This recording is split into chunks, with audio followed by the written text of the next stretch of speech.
السلام علیکم دوستو، کیا حال ہے آپ سب لوگوں کا؟ امید کرتے ہیں کہ آپ لوگ بالکل ٹھیک ہوں گے۔ آج ایک نئے ولاگ کے ساتھ آپ کی خدمت میں حاضر ہیں۔ آج دن ہے پیر کا اور تاریخ ہے 2 جنوری سن 2023۔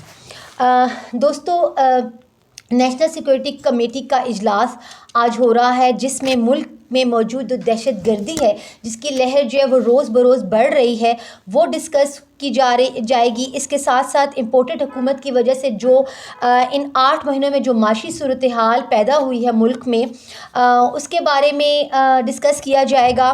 اگر میں یہ کہوں تو درست ہوگا کہ موجودہ حکومت کی ان 8 مہینوں میں جو کارکردگی ہے اس کا رزلٹ کارڈ جو ہے وہ رکھا جائے گا۔ ان کی کارکردگی آج نیشنل سیکورٹی کونسل میں ڈسکس ہوگی اور ان کی پرفارمنس پر بات چیت ہوگی۔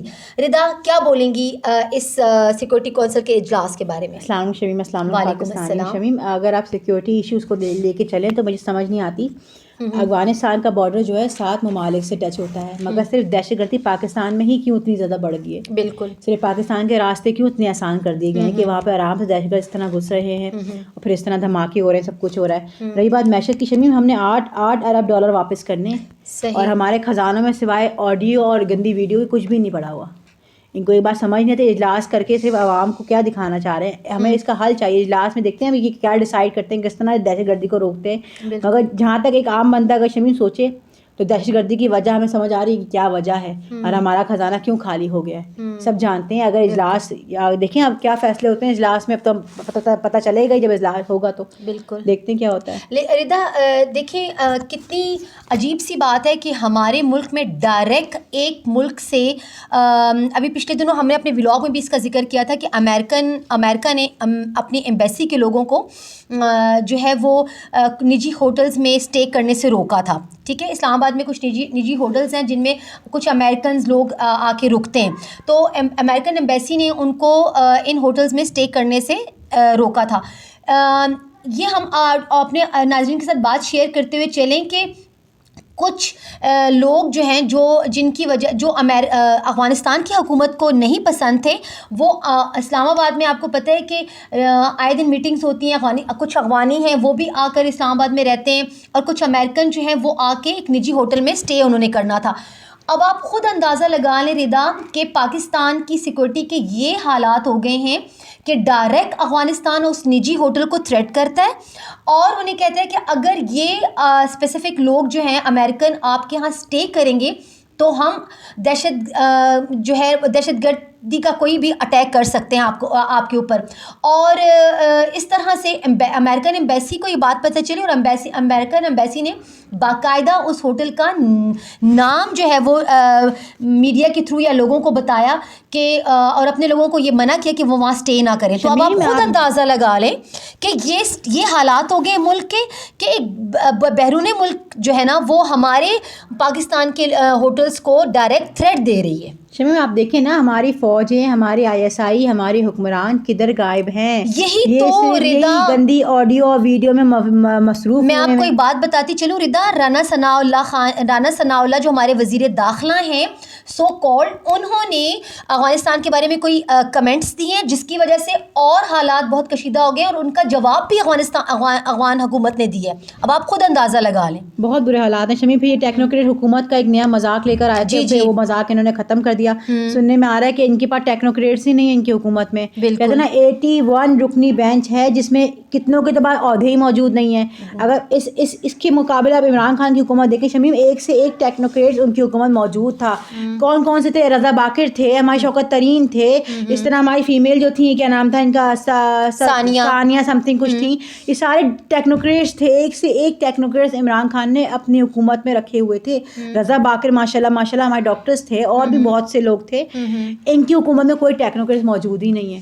اب ان کو اگر ٹیکنوکریٹ حکومت لانی بھی ہے تو ان کو انہیں لوگوں کا خطاب چوز کرنا پڑے گا جن کو عمران خان نے چوز کیا تھا، اس لیے میرے خیال سے یہ ٹیکنوکریٹ حکومت کا تو اب معاملہ رفع دفع ہو ہی گیا۔ بالکل، کیونکہ انہوں نے ابھی اپنے کسی اس میں نا میٹنگز میں ڈسکشن چھوڑ دی ہے۔ ٹیکنوکریٹس کہاں سے لے کر آئیں گے؟ ٹیکنوکریٹ ان کی پہلی بات تو سمجھ ہی نہیں آنے، کیونکہ ان کی حکومت میں تو انہوں نے جو عہدے جن کو دیے گئے ہیں وہ پتہ ہے نا آپ کو کس طرح کس کو عہدے دیے گئے ہیں، آئے دن ہمارے نظروں کے سامنے آئے اور کابینہ آئے دن بڑھ رہی ہے، ان کی مرات بڑھ رہی ہیں، کیا کہتے ہیں قومی خزانہ خالی ہو رہا ہے۔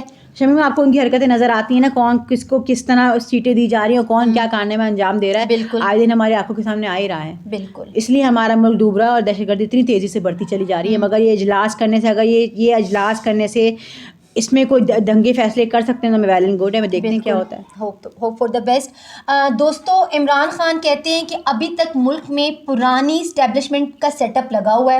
عمران خان جو پرائیویٹ میٹنگز میں کچھ عرصہ پہلے پرائیویٹ میٹنگز میں کچھ یہ باتیں کیا کرتے تھے, اب وہ کھل کر یہ بات کرنے لگے ہیں کہ نئے آرمی چیف تو آ گئے ہیں, لیکن ملک میں جو پالیسیز چل رہی ہیں وہ جنرل باجوہ کے دور میں جو اسٹیبلشمنٹ کی پالیسی تھی وہی پالیسیز کو اختیار کیا گیا ہے. اینڈ آف دا ڈے جو ہے وہ چیزیں بڑھ رہی ہیں, مطلب ان لوگوں کے درمیان اختلافات, اسٹیبلشمنٹ اور تحریک انصاف کے درمیان جو اختلافات ہیں وہ بڑھ رہے ہیں. ردا کیا بولیں گی؟ شمی, مجھے تو بس کہتے ہیں نا, عمران خان نے جو کہا ہے وہی صحیح لگتا ہے, کیونکہ جو سوچتے ہیں نا وہی صحیح ہے. میں باجوہ, رہی بات باجوہ کی, میں تو کہتی ہوں باجوہ ابھی تک تھکے ہی نہیں ہیں. ان کو بار بار بس میں تو کہہ کے تھک گئے کہ باجوہ ملک سے چلے گئے ہیں, وہ ملک سے چلے گئے. ان کا ملک میں یہاں کے لوگوں سے, یہاں کی فوج سے ان کا کوئی تعلق نہیں ہے, مگر پھر بھی کہتے ہیں باجوہ نام ہمیں ریگولرلی کہیں نہ کہیں سنائی دے رہا ہے. یہ ہماری جان چھوڑیں گے نہیں. یہ اسی طرح جس طرح نواز شریف اس ملک کو چپڑ گئے ہیں, یہ بھی اس ملک کو چپڑ گئے ہیں. ردا, لیکن یہ بھی نا میرے خیال میں اس وجہ سے بھی عمران خان کہہ رہے ہیں کہ جو ہمارے نئے آرمی چیف ہیں انہوں نے ابھی تک اپنا لائے عمل جو ہے نا وہ ابھی تک لاسٹ ویڈیو میں ہم نے یہ کہا ہے کہ پچھلے جو گزر گیا اس سبق حاصل کریں اور اپنے فیصلے. اب آپ آرمی چیف ہیں, بالکل, اب آپ کی طرف لوگ دیکھ رہے ہیں, جو گزر گیا اسے سبق حاصل کریں, نہیں تو آپ کا بھی انجام ہو جانا ہے جو گزرے وقت کا ہو گیا. بالکل. دوستو, اب ملک کے اندر لوگوں کو مذہبی خانہ جنگی کی طرف دھکیلا جا رہا ہے. جاوید چودھری نے دعویٰ کیا ہے کہ حکومت اور ہینڈلرز نے عمران خان کی مبینہ آئیڈیوز کی مساجد اور امام اور خطیب سے مذمت کرنے کا فیصلہ کیا ہے اور مساجد کے ممبروں کو استعمال کیا جائے گا. کیا حربے اختیار کیے جا رہے ہیں ایک عمران کی مقبولیت کو ختم کرنے کے لیے. یہ اپنے آپ کو اس حد تک گرا رہے ہیں. ردا, کتنی افسوسناک خبر ہے یہ. شمیم, آپ کو پتہ ہے اس کے پیچھے کون ہوگا, کس کا آئیڈیا ہو سکتا ہے؟ ہمارے جو ایک وہی بیٹھے ہیں جو ڈیزل صاحب بیٹھے اورنج پگڑی پہن کے سر پر, یہ میرا خیال انہیں کا ہوگا. انہوں نے ہی ہمیشہ نا یہ گندا کھیل کھیلا ہے. ہر گندگی میں اللہ معاف کرے, آخر میں انہوں نے مسجد کو لے آنا ہے, قرآن کو لے آنا ہے, فتوے لگا دینے. کس حد تک ہی جائیں گے ایک بندے کی کھال میں؟ کہتے ہوں کتنا گرو گے تم, کسی کو گرانے کے چکر میں تم کیا کیا استعمال کرو. کس کہتے ہیں تاریخ اگر اٹھا کے دیکھو عذاب نازل ہوگا ان سب کے اوپر. یہ کیا کرنا چاہ رہے ہیں, میں کہتی ہوں کس حد تک یہ لوگ گریں گے شمیم, کہ اب یہ لوگ مسجد کو استعمال کرنے آ گئے. لیکن ردا, یہ بات تو بالکل سچ ہے نا کہ جس حد تک یہ چلے جائیں, عمران خان کی جو مقبولیت لوگوں کے دلوں میں ہے نا وہ یہ کم نہیں کر سکتے. اللہ معاف کرے شمی, میں تو کہتی ہوں ہر حد انہوں نے پار کر لی عمران خان کو گندا کرنے کے لیے. مگر میں کہتی ہوں جس کے ساتھ خدا ہوتا ہے نا, جسے خدا نواز رہا ہوتا ہے, یہ جعلی انسان یہ کچھ بھی نہیں کر سکتے اس کا. بالکل. اور ردا, ساتھ ساتھ ہم یہ بات بھی ڈسکس کرتے چلیں کہ عمران خان نے ابھی کل یا آج کے دن کچھ اپنے ایڈریس کیا جس کی وجہ انہوں نے کہا کہ مطلب اوورسیز لوگوں کو یا پاکستانیوں کو وہ اسپیشلی کہہ رہے تھے کہ ملک چھوڑ کے نہ جائیں, ڈرے نہیں, گھبرائیں نہیں. اور میرے خیال میں وہ یہی پیغام دینا چاہ رہے تھے کہ میں بھی تو یہیں کھڑا ہوں نا, مجھ پہ کتنے کیسز ہوئے, کتنا حملہ ہوا, لیکن میں اپنے ملک میں ہی رہا. شمیم, یہ بات ہم نے پچھلے ولاگ میں بھی 2-3 ولاگ اگر ہمارے دیکھے جائیں تو اس میں بھی میں نے یہ بات کی تھی کہ ملک چھوڑ کے نہیں جائیں, ملک کے ساتھ زیادتی نہیں کریں. اگر آپ اس قابل ہیں تو اسی ملک میں رہیں. ہم بھی ملک چھوڑ کے نہیں جا سکتے, ہمارے لیے بھی جانا کوئی مشکل بات نہیں ہے, مگر پاکستان کو بھی آپ کی ضرورت ہے. جب عمران خان سب کچھ چھوڑ چھاڑ کے یہاں کھڑے ہیں, کہتے ہیں نا مایوسی کفر ہے. جتنے مشکل حالات ہوں, اگر آپ اس قابل ہیں تو ادھر کھڑے ہو کے آواز اٹھائیں نا. بالکل. آپ لوگ تو چلے جائیں گے, مڈل کلاس رول جائے گی. جو یہاں سے نہیں جا سکتے ان کا سوچیں, صرف اپنی خود غرضی نہیں کریں. مشکل حالات ہر قوم پر آئیں. اگر آپ اس طرح ملک چھوڑ کے بھاگ دیں گے اور کسی بھی ملک کے کونے میں چلے جائیں, آپ کی آئیڈینٹی پاکستانی ہے, آپ اپنی آئیڈینٹی نہیں چینج کر سکتے. اتنا خوبصورت ملک, ہم ان کی نظر کر دیں, کوئی آپ کو اتنی عزت نہیں دے سکتا. شمیم, آپ باہر چلے جائیں, آپ نے باہر جا کے بھی غلامی کرنی ہے نا آپ کہیں بھی جائیں آپ پاکستانی ہی کہلائیں گے. تو اس سے اچھا ہے پاکستان میں رہ کے پاکستان کھڑے کرنے کی کوشش کیجیے. اگر آپ کو اتنی پاور ہے تو آواز اٹھائیے. لوگ لوگ کھڑے ہیں. عمران خان ریاض کے لیے بھی ملک چھوڑ کے چلے جانا کوئی مشکل بات نہیں, وہ کھڑے ہیں اپنی جان. ارشد شریف کھڑے ہوئے تھے ہمارے, کتنے لوگوں نے قربانیاں دی ہیں. اگر آپ لوگ اس طرح چلے جائیں گے ان کی قربانی رائے گاہ ہو جائیں گی. اعظم سواتی دیکھیں, اعظم سواتی کتنے مشکل حالات میں یہاں کھڑے رہے, ان کے لیے ملک چھوڑ کے جانا کوئی مشکل بات نہیں تھی, مگر حالانکہ رضا ان کی فیملی چلی گئی لیکن وہ ڈٹ کے کھڑے رہے. ان کی فیملی شمیم نہ جاتی اگر ان کے ساتھ اتنی زیادتی نہ ہوتی تو, مجبورا اتنے تھریٹ لینے کے باوجود اس کے بعد بھی وہ یہاں کھڑے تھے. مگر جو حدیں انہوں نے کراس کر دی, میں تو کہتی ہوں اللہ معاف کرے, اگر ہم پہ گزرے ہم تو قبر میں چلے جائیں, وہ تو پھر بھی ملک چھوڑ کے گئے تھے. بالکل بہت انہوں نے حدیں پار کی تو ان کی فیملی باہر گئی, ورنہ وہ بھی یہیں موجود تھی, ان کے بیٹے بھی یہیں موجود تھے. بالکل. تو دوستو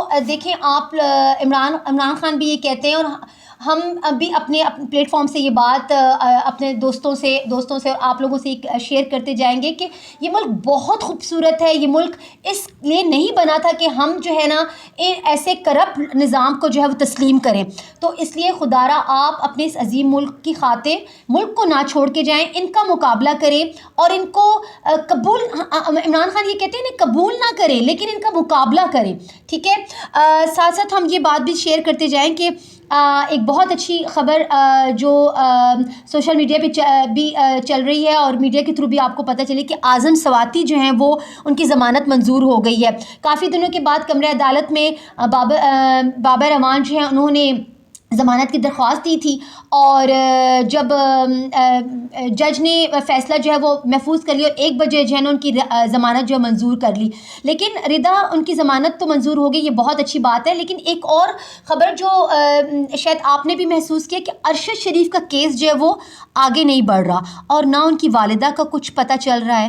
شمیم پہلے سال کی تو میں کہتی ہوں اگر اعظم سواتی کو رہائی مل گئی تو میں کہتی ہوں سال کی بہت کہتے ہیں نا پہلے دوسرے دن کی بہت ہی اچھی خبر ہے, پازیٹیو خبر. بہت لمبا ٹائم انہوں نے تکلیف کو گزار دیا, اللہ ان کو صحت دے. میں کہتی ہوں جتنی تکلیف انہوں نے اٹھائی ہے ان کو اللہ حوصلہ دے. میں کہتی ہوں شمیم باہر تو وہ آگے, مگر جو قید انہوں نے اٹھائی ہے نا, جو تکلیف انہوں نے اٹھائی ہے, میں کہتی ہوں بہت اذیت اٹھا لی انہوں نے, حالانکہ ان کا جرم کوئی بھی نہیں تھا. صحیح, ان کو ابھی بھی انصاف تو نہیں ملا شمیم. اگر ان کو رہائی مل گئی, قید تو پہلی بات قید ڈیزرو نہیں کرتے تھے شمیم, جو ان کو قید دی گئی, پھر ان کو رہائی مل جانا کہتے ہیں خوشی کی بات ہے کہ ایک پنجرے سے وہ باہر آ گئے. مگر کہتے ہیں نا وہ جو زخم ان پہ لگائے گئے, میرے خیال سے وہ تو ساری زندگی اب ان پہ سے اترنے نہیں ہے, جو تکلیف انہوں نے اٹھائی. اور رہی بات ارشد شریف کی شمیم, پتہ نہیں وہ کہاں, ان کی والدہ کیا حال میں, کیا ہو رہا ہے. کہتے نا کوئی بھی اب اس بارے میں بات نہیں کر رہا, نہ ان کی والدہ کے بارے میں کوئی خبر آئی, نہ ان کے کیس کے بارے میں کوئی اٹھانا چاہ رہا. بس جو گزر گئے کہتے ہیں نا ان کا انصاف اب اللہ میں کے اوپر ہی چھوڑ دینا چاہیے. میں تو کہتی ہوں جو بندہ زندہ ہے اس کو دیکھے نا کس طرح وہ قید اٹھا کر اور رہائی لے کے جائے کہ کوئی مجرم رہا ہو کر آ رہا ہو, ہمیں اس بات کی خوشی ہو رہی ہے. حالانکہ بیچارے جو وہ قید اٹھا کر آ رہے ہیں وہی جانتے ہیں کہ کس جرم کی قید تھی وہ. بالکل,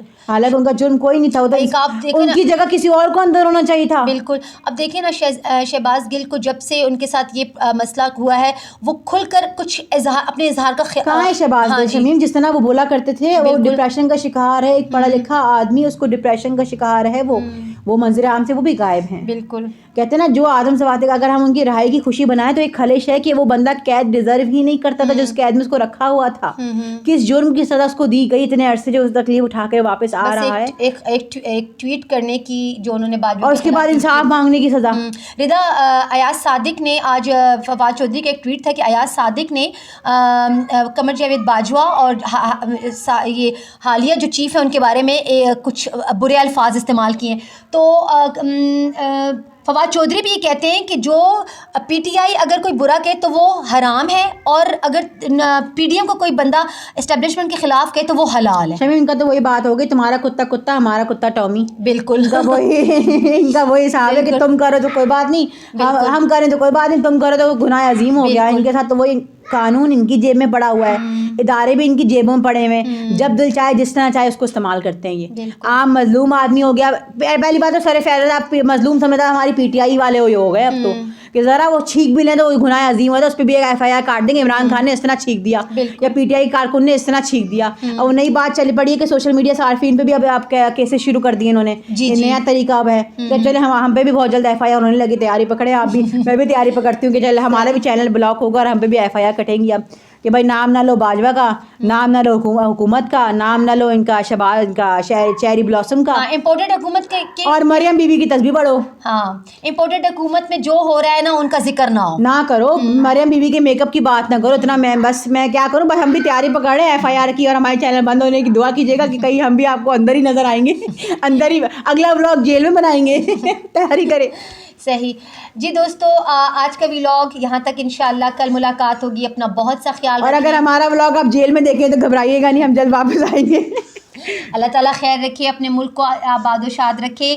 انشاءاللہ کل ملیں گے ایک نئے ولاگ کے ساتھ. تب تک اپنا خیال رکھیں، دعاؤں میں یاد رکھیے گا. اللہ حافظ. اللہ حافظ.